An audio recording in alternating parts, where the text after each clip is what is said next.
She has just spoken out. She just did an interview where she says, listen, I don't even know if we're ever going to see Girls Trip 4, but who knows? You don't think so? Well, they're putting out the New York Girls Trip that. before. As soon as this happened, my mind says, I mean, if I were Carol, I mean, Carolyn could be suing. I'm still not sure she's not, or something's happening. Well, you are a RHONY expert, David. This is just and I think that, what are we going to see? Like, I think it's going to be a black screen, or are we going to see the episode with nothing? Like, they're not even going to address this. It's just going to be taken out because it happened at the end. Well, they could edit the whole thing out. I mean, you never know. We'll see what happens. Well, Brandy says she can't wait for it to come out. I can't wait for everyone to she said the longer it goes, the narrative is out there, and she can't stand it. Well, she wants to be vindicated. She wants to be vindicated. Okay. Well, we'll have to wait and see.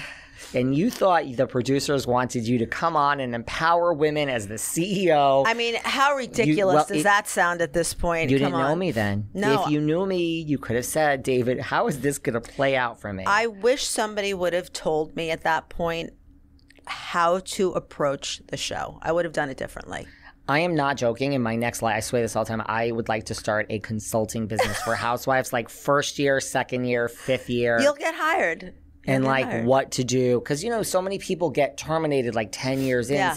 And it's like, well, I could have told you that. Like, this is what you did wrong. Listen, RHONY's a great platform. And just, use it wisely.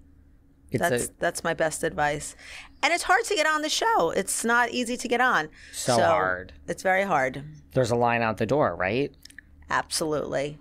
Well, speaking of, being consoled on vacation by Miss Bethenny Frankel, now we have Bethenny's reality reckoning.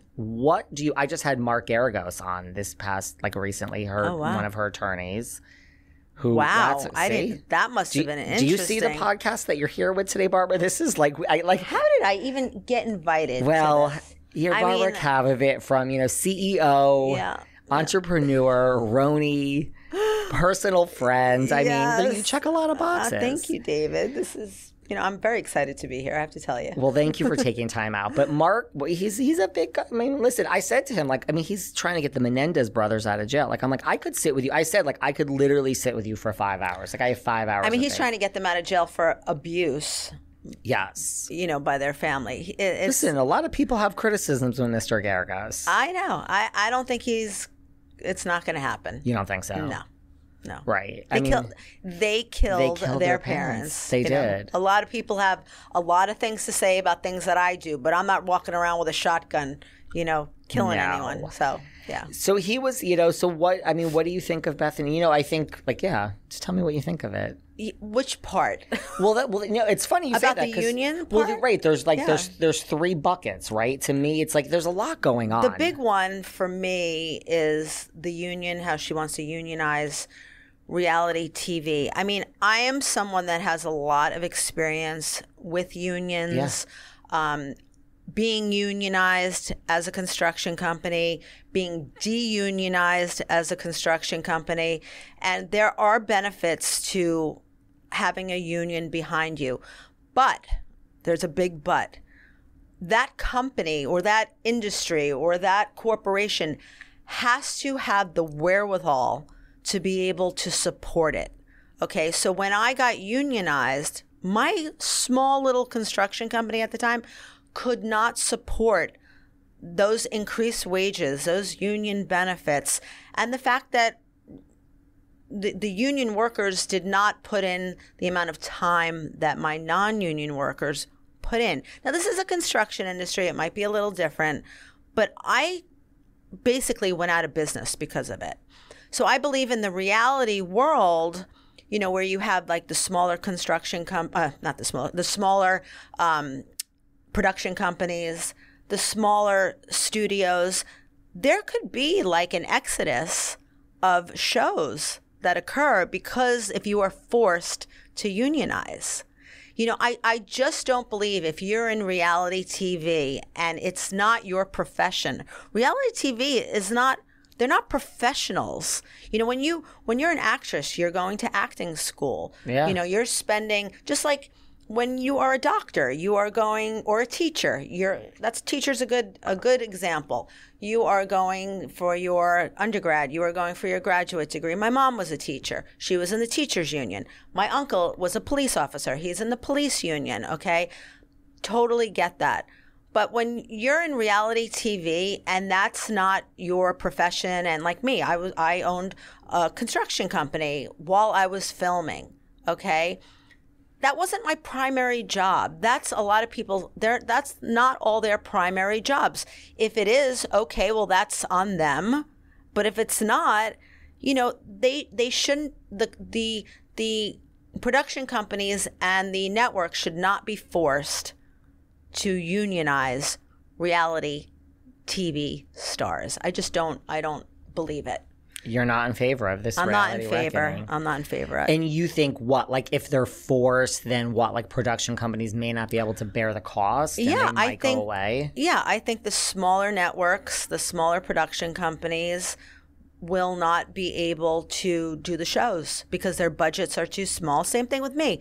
When my budget was X, if my budget was $1 million, and general contractors are the same thing as production companies. You're like a general contractor. You have to sub out the editing. You have to sub out, all the cameramen, all the components of putting together the show. It's the same thing as a construction company. I'm subbing out all the components of putting together my project.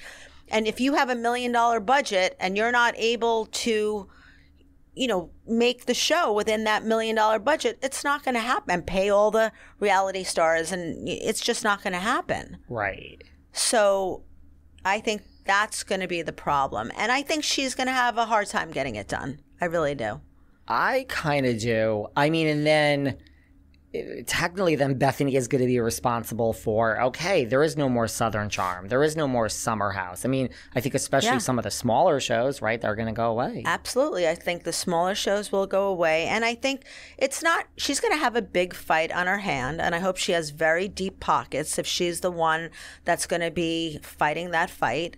Unless she gets, SAG and AFTRA behind her and... I mean, they say they support her. I don't know what that means. I don't know what support means. Right. Like, are you willing to put up millions of dollars in attorney's fees? I mean, you're an attorney. Are you going to put up millions of dollars in attorney's fees? And this is years down the road, years and years. It's not happening overnight. Right.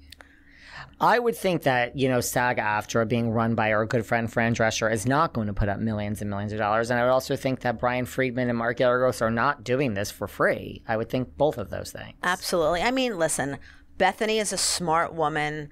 And I think, I'm not sure why she's picking this fight now, considering that, RHONY was really good to her. I mean, she had a huge platform. She made a lot of money doing, her Skinny Girl and all the other endorsements and entities and spin-offs that she did. So a lot of people say they think it's like personal, like she's, on an attack against Andy. I know nothing of her attack against Andy. I think, sometimes when you have more time on your hands, there's things that you think of, and I guess this is one of the things that she's thought of in her free time. Isn't the point of working, once you get to a certain amount of wealth, I don't know, maybe you're going to say you would always work. Like, I'm a worker. I love to work. But eventually, I would just be like, today is I'm just going to live my life now. You're not going to hear from me. I mean, you'll hear from me, but I'm not going to be on social media. That I wouldn't. I would never be on social media if this wasn't my job. Social media is not my favorite thing to be on. I hate it. So yeah, if I got to a certain level, I would never retire per se, but I would do my own projects. I wouldn't worry about if anybody saw it or not. But what I would do is I would probably do more things like start foundations and help women achieve their goals and teach and inspire them to be able to do things without having resources behind them. I wouldn't necessarily promote it all on, social media, but I would do it in my own way. I would call like major corporations and try and get them to rally and do things like that. So yeah, I would. But I think Bethenny is young and she's got a lot of years, in front of her, and she's got a lot of ideas, and, people like to hear what she has to say. And she's moving makeup products. She can't deny that. She's moving makeup products. She's getting a lot of flack for that. But yeah, I think this is a big undertaking. Yeah. So you think it's going to be really hard to accomplish the union part of it? I do. I think it's going to be very hard to accomplish. And not only hard, it's going to be many years of trying to convert this. And she's going to have a lot of people fighting against her. People are not going to just be like, okay, we're going to unionize. Maybe there'll be something in between. Maybe there'll be, there could be some type of benefits that are given in consideration or as a negotiation. But I don't think she's going to get the big kahuna of converting, reality stars to,